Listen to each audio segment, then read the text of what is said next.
scaling to 47.25. Gold has also been reduced from 45 down to 35. All in all, the nerfs are pretty heavy and will reduce the jungle role's power level by a substantial amount for 11.4. We'll have a much better idea of how these changes actually affect the role as the patch progresses, but our analysts believe the nerfs may indirectly trigger a rise in utility junglers like Nunu and Ivern, who don't rely on XP and gold as much as other carry junglers do. For all the item changes now, let's start off by breaking down Everfrost. The item has received some pretty massive buffs as the cast time is being reduced from 0.25 seconds down to 0.15 seconds. The build path has been buffed from a Lost Chapter, Blasting Wand, and 1250 gold to a Lost Chapter, Blasting Wand, a Kindle Gem, and 450 gold. Health is bumped from 200 to 250. And then the active damage will be increased by 25 for the base and a 5% increase on the AP ratio. Kassadin is the biggest winner with these buffs, as he's one of the few champs running Everfrost on a regular basis. We've seen some Korean pros like Yukao spamming Everfrost on Sylas, so these changes will make it an even more enticing pickup for him. Very few other mages or AP champs have been running the item in previous patches, so we'll keep you guys updated on our meta channel if any new Everfrost builds pop up. Things are actually looking really nice for Sylas in 11.4, as he'll receive another indirect buff with the Cosmic Drive changes. The passive on the item has been reworked. You'll no longer gain movement speed on spell hit, and instead gain 20 ability haste and 10 to 30 flat move speed once you reach 160 ability power. To compensate for this buff, the flat haste on the item is being reduced from 30 down to 20. Considering Cosmic Drive is almost always a late game pickup, slotting in 3rd or 4th, these changes are flat out buffs. 160 AP is easily attainable at 3 items, so when picking it up, you will now gain a massive 40 ability haste. Like the Everfrost changes, it's hard to accurately predict how impactful these buffs will turn out, but we'll be sure to keep you informed if any new trends pick up steam. A pretty minor buff will go the way of Rage Blade, as its attack speed has been increased from 40 up to 45%. This indirectly makes Senna a little stronger, but for most other ADCs, the change won't affect them at all. Chempunk has its health increased from 150 up to 250. This change is pretty negligible for the most part, as the item usually isn't purchased till later on in the game, but will give a very minor boost to Bruiser Picks and Ezreal. Mortal Reminder has received a 5 AD buff going from 20 up to 25. Like the Chempunk change, this buff won't do much at all in the grand scheme of things, and Mortal will remain a pretty niche pickup. Morello is getting a boost to its AP going from 70 up to 80. This is likely as a result of the Chemtech Putrefier buffs from last patch to even things out a bit more between the two AP healing reduction options. Regardless, actually completing Morello has been a noob trap for quite some time now, as sitting on an Oblivion Orb and then transitioning into another core item has been way more efficient. Even after this buff, completing the item won't be efficient for you, so just purchase that Oblivion Orb if you need the Grievous. The final item change is a nerf to Moonstone Renewer. The base heal has been decreased from 70 scaling to 100 down to 50 scaling to 100. This will lead to small nerfs across the board to enchanter supports like Seraphine, Lulu, Karma, and so on, but won't be enough to drop them down the tier list. Alright, so with all those item and jungle changes covered, let's start breaking down the top lane meta. Camille has finally been hit with a nerf after months of domination. Her W cooldown is being increased by 2 seconds at all ranks. Now, even though this is a nerf, it really doesn't do a whole lot. Throughout the entire lane, if you're using the spell for poke off cooldown, it can add up a little bit, but by no means will this be the death of Camille. Later on in the game, even if you remove the spell completely from her kit, she'd still be able to outduel most other picks, so this really isn't what's making her so strong. We will be dropping her from OP down to S, but this change alone isn't the reason why. Last patch, she saw a decent decline in power after the Ravenous and Sterix nerfs, and was just barely holding onto OP tier with this nerf, and so our analysts now believe she'll drop down 1 level. Renekton, too much of our surprise, is actually being nerfed. He was hit hard last patch by the Gore Drinker and Sterix nerfs, so with this change, things aren't looking great for the Croc. Riot will be nerfing the healing from his Q on minions from 3 scaling to 9 down to 3 scaling to 7. The empowered Q healing has been targeted as well, going from 9 scaling to 27 down to 9 scaling to 21. All changes considered for the past 2 patches, Renekton's healing has taken a big hit. This nerf combined with the Gore Drinker healing reduction and the Grievous Wound item buffs, Renekton will be healing much less now. We dropped Renekton down to B tier for 11.3 mid-patch update, and he will remain there for the time being. Another top laner we had dropped down to B tier last patch was Fiora, but she's actually getting a decent buff now for 11.4. Fiora's passive damage is being increased from 2.5% plus 4.5% per 100 AD up to 3% plus 5.5% per 100 AD. As players transition to building Stridebreaker more, which is performing so much better than Gore Drinker, and adding on this buff, Fiora won't be in too bad of a spot for 11.4. We'll be moving her back up into A tier as a result. Now, one of the more out-of-the-blue buffs for 11.4 goes the way of Tryndamere. He's actually been a pretty consistent performer over the past few patches now, but Riot will be buffing his base AD from 69 up to 72. We always stress here at Skill Caps that these base stat changes are much more impactful than people think. We only have to go back a few patches in 11.1 where Graves received a 4 AD nerf that in turn dropped his win rate around 3 to 4%. This 3 AD buff for Trynd will likely see his win rate increase by about 2 or 3%, which would put him at 51 or 52%. For that reason, we are confident in bumping the Barbarian King from A tier up to S for 11.4. Okay guys, let's have a look at the complete top lane tier list. The OP tier will now consist of Garen, Cho'Gath, Darius, and Malphite. Garen has indirectly been on the rise a ton the past couple patches due to the Stridebreaker bug fix change along with other top laners being nerfed, so we are moving him into OP for 11.4. We recently moved Riven up into S for our 11.3 mid-patch update tier list, and she will remain a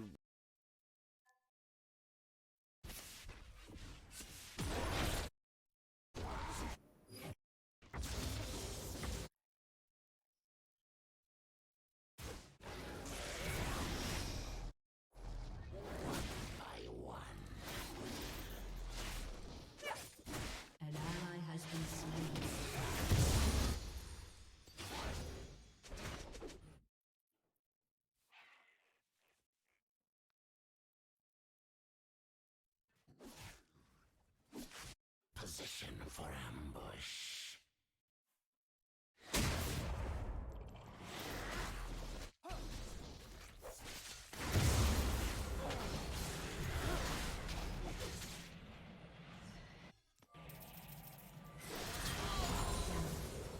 An enemy has been slain.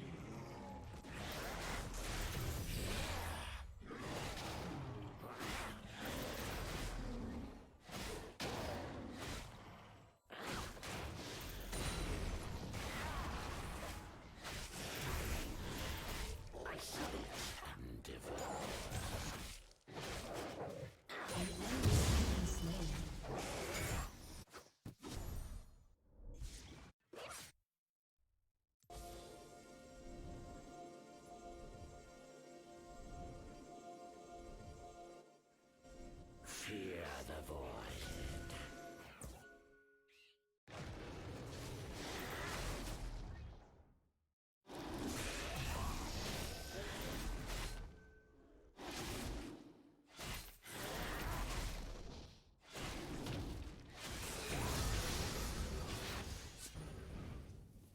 They will not expect this. Thanks.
An enemy has been slain.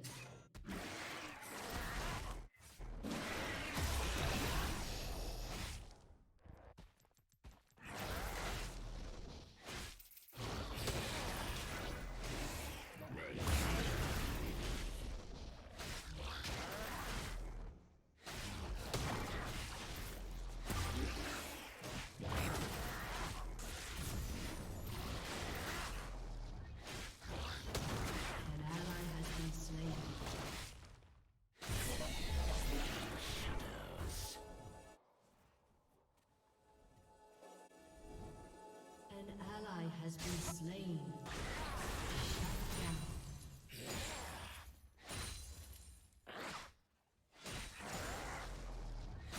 An enemy has been slain. Endless hunger.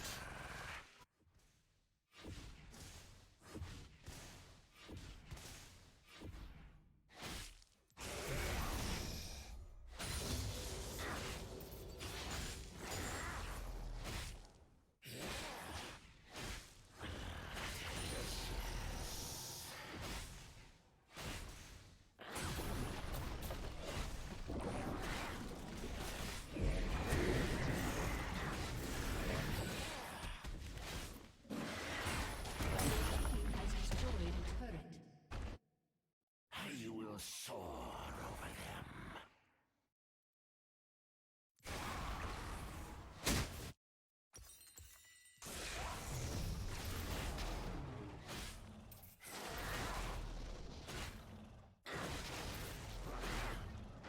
An enemy has been slain. Slice them. Turret plating will soon fall.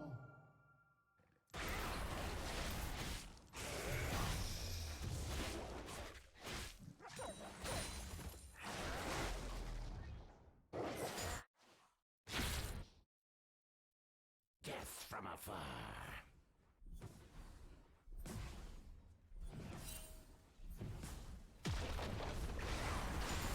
An enemy has been slain.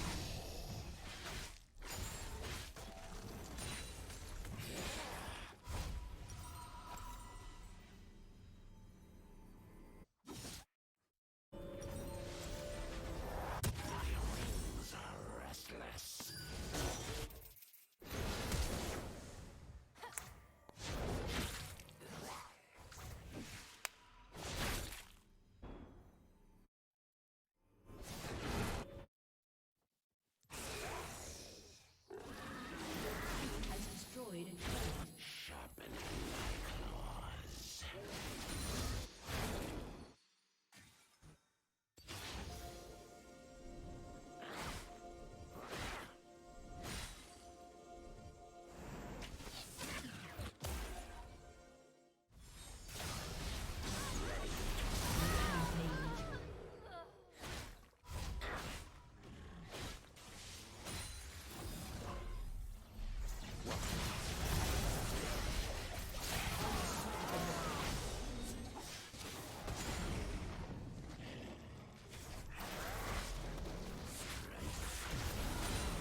for ambush.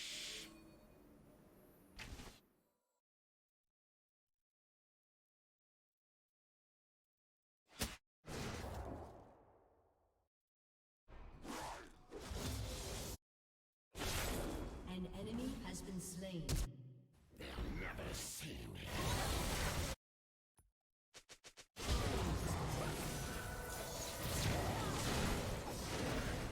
An enemy has been slain. Your turret has been destroyed. Dominating. Double kill. Ace. Fear the void.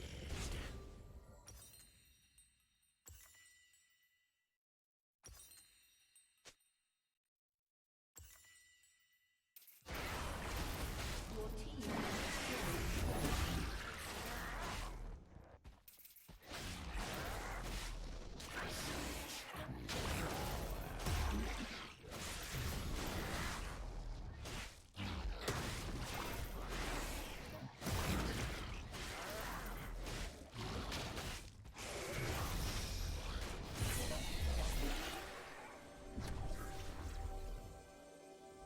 No escape.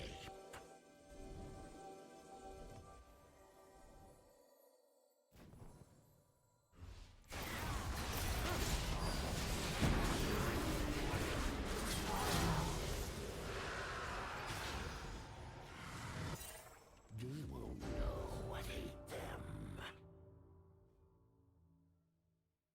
An enemy has been slain.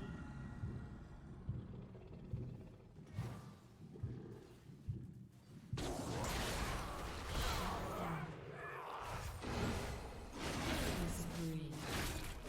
Double kill.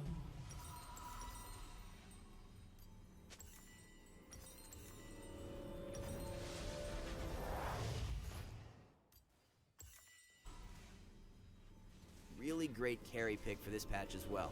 Singed is another champ seeing way more success after his buffs and will be one of the more sleeper picks in the S tier.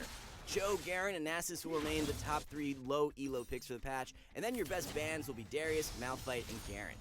Next, let's head on over to the jungle and discuss what 11.4 has in store for the role. Similar to that Renekton nerf earlier on, our analysts didn't really see a Skarner nerf on the menu. Sure, he holds the highest win rate for any jungle pick, but he's played at a very low rate compared to champions like Hecarim and Khazix, so it's odd for him to be prioritized like this. Nonetheless, Skarner's base HP is being nerfed from 601 down to 580, and his health per level is hit as well, going from 90 to 85. We just moved Skarner up to S tier in our mid-patch update for 11.3, so we'll keep him there for now, as our analysts don't expect his power level to decrease too much with these nerfs. Struggling to find his place in the meta for much of Season 11 has been Lee Sin, so Riot's giving him a small boost in power. His Q cooldown will drop by 1 second at all ranks. Since Lee's Q is a spell that can be spammed off cooldown, a 1 second decrease is actually a pretty welcome change. Will it be enough to bring him back into the meta though? Our analysts don't believe so. When you have champs like Udyr, Hecarim, and Ka running a train wreck over everyone else, it's hard for a pick like Lee to have a place in meta. If you're a Master Lee Sin, then he may be worth the pickup now, but for your average player, he's still going to remain a B-tier pick. One more jungle buff Riot will be handing out is to Amumu. His E base damage has been increased from 75 scaling to 155, up to 75 scaling to 175. The sad mummy has been as sad as can be the past while now after Riot decided to perform the classic where they nerf OP items and nerf the champ as well. Amumu was the best jungle pick in preseason because Sunfire and Demonic were so broken, but after those items were nerfed and Amumu was nerfed as well, he's been in a terrible spot. This change is a jump in the right direction, but won't be enough for us to move him out of B tier. So, for the jungle tier list, everything will look very similar to last patch, as we've got Udyr,